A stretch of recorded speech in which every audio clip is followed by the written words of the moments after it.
no que nós chamamos de perseguição à igreja, na minha ótica, estes são os 5 maiores desafios que a igreja de Moçambique tem enfrentado. Obrigado, reverendo J.C. Maloa. Pastor Fernando Chauque, aqui encontramos 5 aspectos ou 5 desafios levantados pelo reverendo J.C.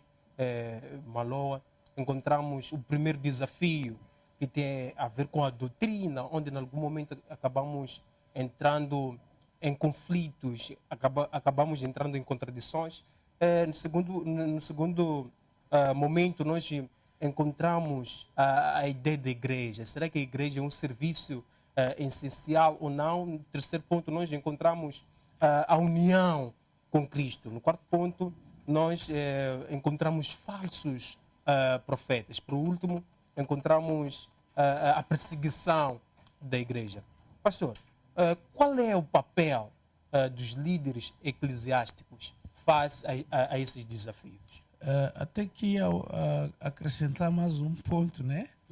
De vários desafios que os líderes da atualidade têm, que é a secularização da igreja.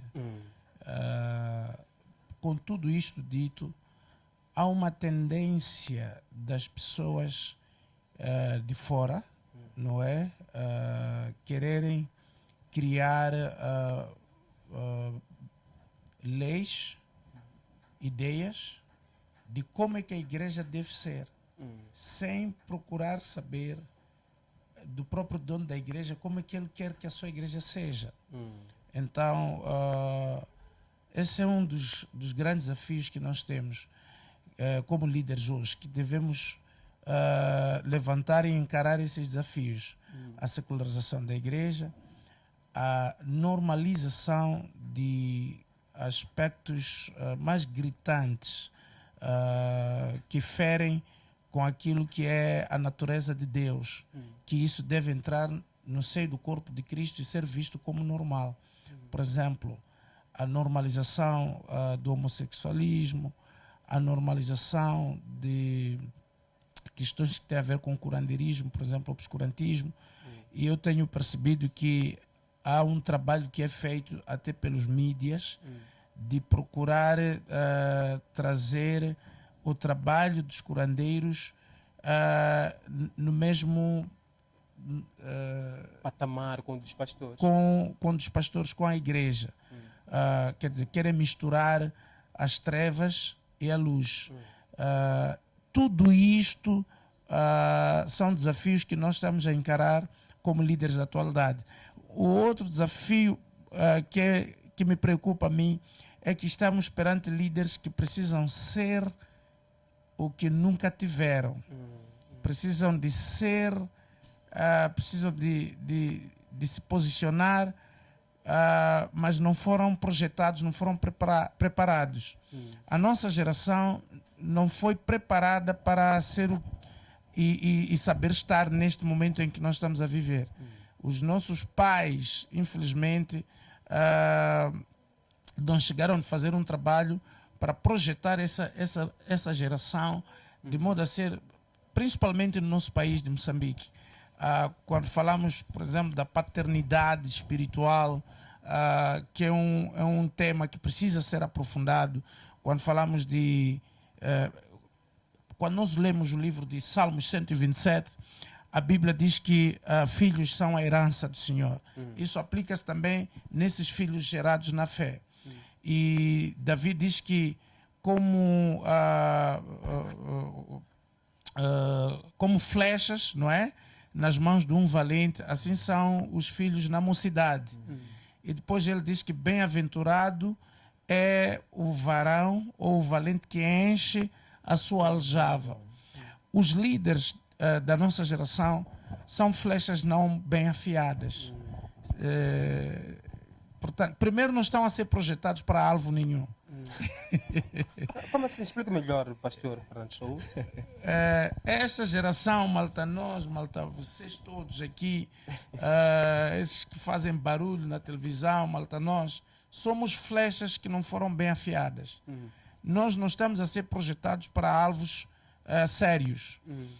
o mundo ela é governada por sete montanhas. O princípio das 7 montanhas começou a entrar isso há alguns anos atrás. Começamos a ver isso aí meados de 2005, mais para cá. Nós não temos setas preparadas para destruir e sujeitar, colocar a obediência, aquilo que o apóstolo Paulo está a falar, hostes e principados que estão em áreas específicas e chaves da nossa vida. Nós não temos líderes como nós que foram preparados para fazer o que deve ser feito na política, por exemplo. Os nossos pais, eles ridicularizavam a política, demonizavam a política, e nós temos um desafio hoje de preparar estes líderes agora, e isso é muito sério, que os líderes eclesiásticos da atualidade precisam de se envolver na política, precisam de levantar o político que está dentro deles, para que não se tome decisões que nos afetam e nós simplesmente estarmos a olhar. Então, é um desafio esse, que não tivemos a oportunidade de ter nossos pais a nos preparar para nos projetar em áreas sérias. Na educação, nós tivemos uma situação aqui em Moçambique que os nossos filhos estiveram a aprender sobre a homossexualidade, sobre a questão de masturbação e a questão de começarem a pensar que ele mesmo sendo masculino pode escolher não ser masculino. E isso entrou na educação durante alguns anos. Os nossos filhos foram estudando isso, mas porque nós não estamos lá, teríamos travado se nós tivéssemos projetado pessoas para estarem na educação. Porque qual é o papel do líder? O papel do líder é influenciar. Jesus, quando fala com os seus discípulos, ele disse: vós sois o sal da terra. Sal significa influência. Influenciar o quê? Influenciar valores, influenciar o reino, influenciar princípios, influenciar tudo aquilo que é necessário para que Deus, no fim, seja glorificado. Então, o que é que eu estou a dizer? É que tu tens líderes da atualidade que só andam se gladiar, andam a lutar entre eles. O alvo não é esse. O alvo é influenciar sistemas. Assim que eu estou a falar, se você perceber que não fomos realmente ainda afiados para alvo, eu não sou alvo.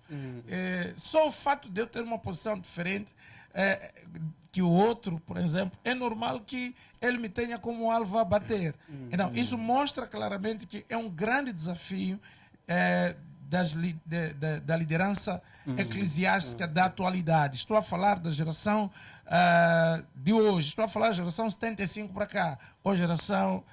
basicamente isso. Então, para terminar, tens líderes que não foram preparados. É por isso que estou a dizer que um dos maiores desafios, quando o J.C. Malloy está a falar de doutrina, é que doutrina não é algo que surge porque você teve a chamada. É verdade. Doutrina é um conjunto, é uma formação de vida. É aquilo que nós aprendemos desde em casa, a escola dominical, etc. Até. Então, nós somos uma nação que foi invadida com muita coisa e não soubemos como nos defender. Quando começaram a entrar aqui os comerciantes do Evangelho, nós não soubemos o que fazer. Quando começaram a entrar os falsos profetas, quando começaram a surgir, nós não estávamos preparados para nada. Quando começaram a surgir agora, por exemplo, estamos numa época em que o demônio de curandeirismo volta a querer aparecer. Ouvi aqui uma declaração de um curandeiro aí que tem sido dado oportunidade nas televisões a dizer que esta é a era de curandeirismo. Uma mentira que nós ficamos aí a aplaudir. Uma grande mentira. Não é a era dos curandeiros, é a era de Jesus, é a era de levantar a igreja, é a era do Espírito Santo, é a era de fazer a obra do Senhor. Não é a era de curandeirismo. Portanto, isto tudo são desafios que precisamos, como jovens, de procurar soluções. O outro desafio que temos como líderes da atualidade é confundir liderança e protagonismo. Como ele falou, os líderes da atualidade confunde a aparição como liderança. Então nós estamos a ver pessoas a se gladiarem por causa de protagonismo. Todos eles querem ser pioneiros de alguma coisa. Ouve lá, pioneiro é Deus, no princípio era o verbo, e o verbo se fez carne, e o verbo... Quer dizer, Deus é que criou todas as ideias, ele pode revelar a ti, revelar a um, revelar... Isso mostra que nós estamos... eu sei que isto é contraditório, dizer que nós estamos, não fomos ainda bem cozinhados. E não temos outro tempo, por exemplo, para você ser alguém e causar algum impacto, tem que ser nesta fase da juventude. Samora Machel era jovem, João Guichissano era jovem, Eduardo Mondlane era jovem. Estou a falar na arena política. E vamos lá falar só na arena espiritual. Todas as pessoas que Deus chamou e usou na Bíblia, 99% deles não eram velhos. Eram crianças, eram adolescentes, eram jovens, porque é essa fase que Deus usa as pessoas. Jeremias era jovem, Davi era jovem, Samuel começou com criança a ser doutrinado como criança na casa do Senhor, excepto Adão, que já foi criado adulto, não é?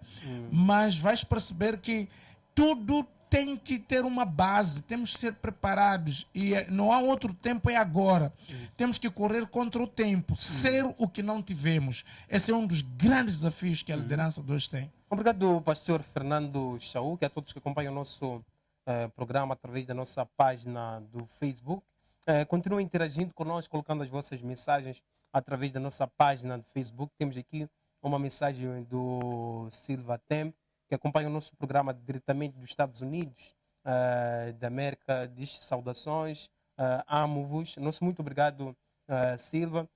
Volto agora com o reverendo G.C. Maloa. Reverendo, olhando para a questão dos desafios, em algum momento o pastor Fernando Chauk fez menção às flechas. Nós encontramos líderes que em algum momento são equiparados com flechas. E essas flechas não estão bem afiadas. Em outras palavras, nós temos líderes não preparados, que em algum momento acabam virando gladiadores. Reverendo, como é que olha para isso? Porque em algum momento nós, na doutrina, encontramos uma contradição profunda. Temos aqui, por exemplo, a mensagem do pastor Daniel Mabunda, que diz o seguinte: gostaria de saber do reverendo G.C. Maloa com que fundamento bíblico ontem teria diabolizado o uso de óleo e água e outros elementos que sempre foram usados, sendo que várias passagens bíblicas encontramos essas práticas. Tiago, capítulo 5, versículo 14. Como é que olha para isso, reverendo G.C. Maloa? Sim, o ponto é, eu concordo com o que o pastor Chauk disse, mas tem um aspecto: será que estes jovens, eles querem realmente serem afiados? Essa que é a grande questão, porque muitos deles não estão dispostos a isso. Eu interajo muito com jovens. Eu sou jovem, mas tem outros muito mais jovens que aproximam-se para mim, principalmente os que enveredam pelo ministério profético, principalmente esses. Tenho recebido muitos jovens que, através de impactação, eles às vezes vêm até comigo e querem ter algum conhecimento, algum aprendizado em relação à doutrina. Porque muitos desses aí, às vezes, eles são encontrados no meio da rua, alguém diz: eu estou a ver alguma coisa em você, acho que você dá para servir e tudo mais. Levam para alguém que faz uma imposição de mão e a pessoa começa a ter revelações e acha que já pode entrar para o ministério. Quando tu entras para o ministério, os desafios que o ministério em si traz, não é, são muito contrários àquilo que é a concepção que eles têm, que eles trazem. Porque muitas pessoas pensam que o ministério é mil maravilhas. As pessoas têm na sua cabeça que estar no ministério, ser pastor, é entrar na igreja, ter uma multidão de pessoas que te servem, pregar uma palavra e as pessoas gritarem aleluia, e depois colocar o cesto da coleta e as pessoas trazerem dinheiro, você pegar a mala de dinheiro e sair cheio de dinheiro. Está entendendo? É por isso que estes jovens estão muito preocupados com fatos, estão muito preocupados com relógios, estão preocupados com carros, estão preocupados com vídeos e por aí em diante. Porque esta é a imagem que a teologia da prosperidade e também alguns charlatões e tudo mais foi vendendo.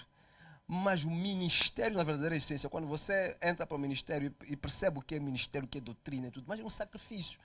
O voto que a gente faz é de morte.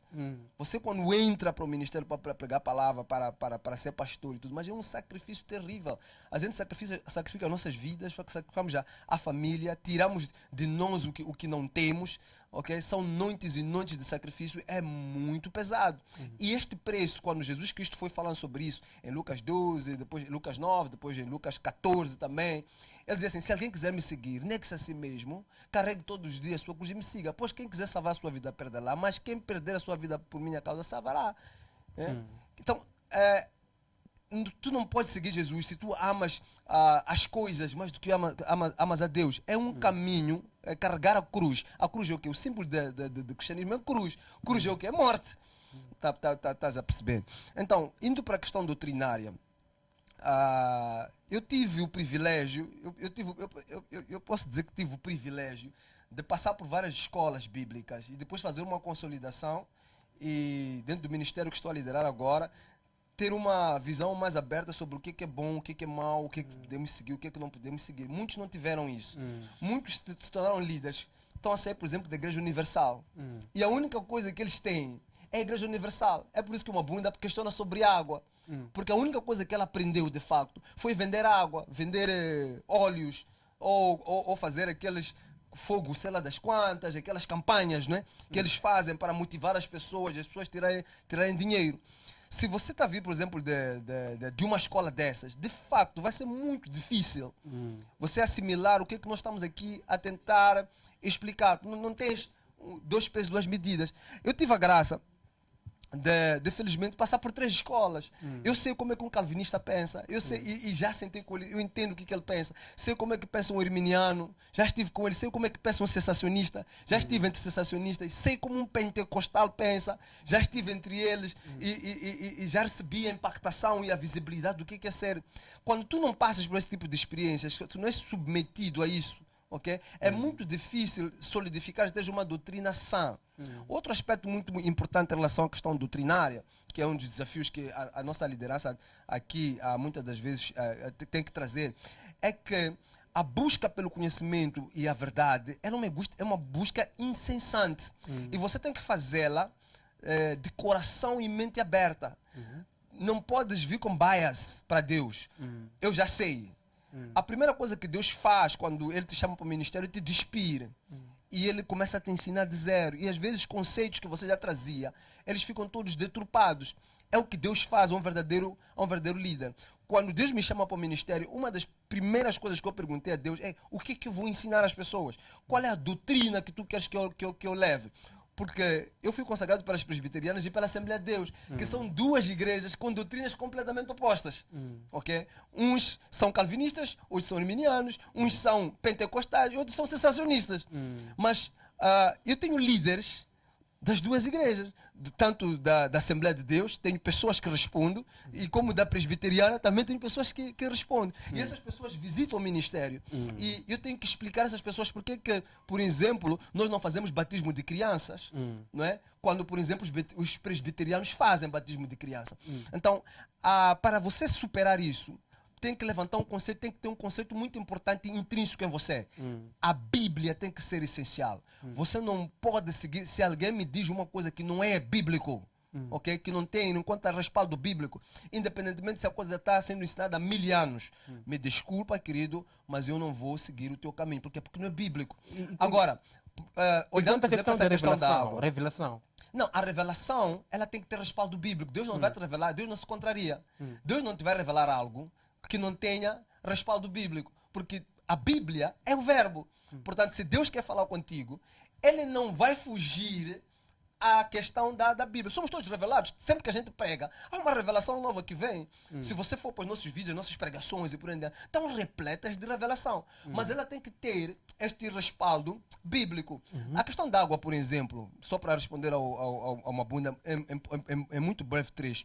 Quando a gente vai fazendo um estudo sobre a água, porque tu tens que fazer um estudo contextualizado, não pode só chegar, pegar água e oferecer água, não. Quando tu fazes um estudo E é importante tu ver qual é a última escritura que tem esse ensinamento sobre esta coisa. Porque tem coisas, por exemplo, que no Antigo Testamento eram aceitáveis e que depois foram entrando em desuso por várias questões que não vamos aqui poder consolidar. Mas a questão da água, quando Jesus Cristo vai a Samaria, em João capítulo 4, ele depois explica qual é a essência da água. Ele chegado lá, a senhora queria tirar a água do poço para dar Jesus. Quando Jesus Cristo disse, não, eu tenho uma água que perdura para a vida eterna, ok? Que se tu beberes dessa água, jorará de ti rios de água viva. Mais à frente, em João capítulo 7, ele explica aos discípulos que a água era essa. E a água é o Espírito Santo. Logo, ele já matou a charada. Eu não posso pegar na água, ok? E meter dentro da água essências que não são bíblicas. Porque quando a Bíblia nos manda orar pelas pessoas, ela também vai nos dizer como é que a gente tem que fazer.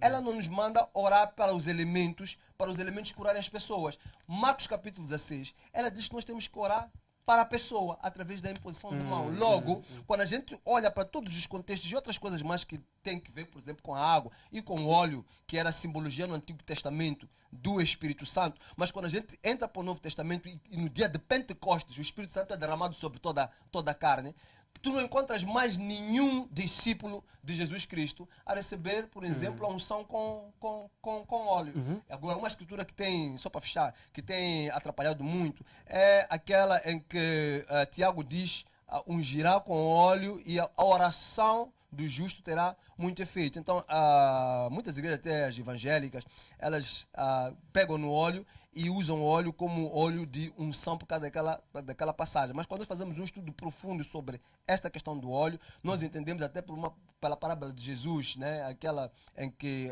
um homem leva porrada e depois chega alguém para lhe socorrer. O óleo naquela altura, ele era usado como um elemento medicinal.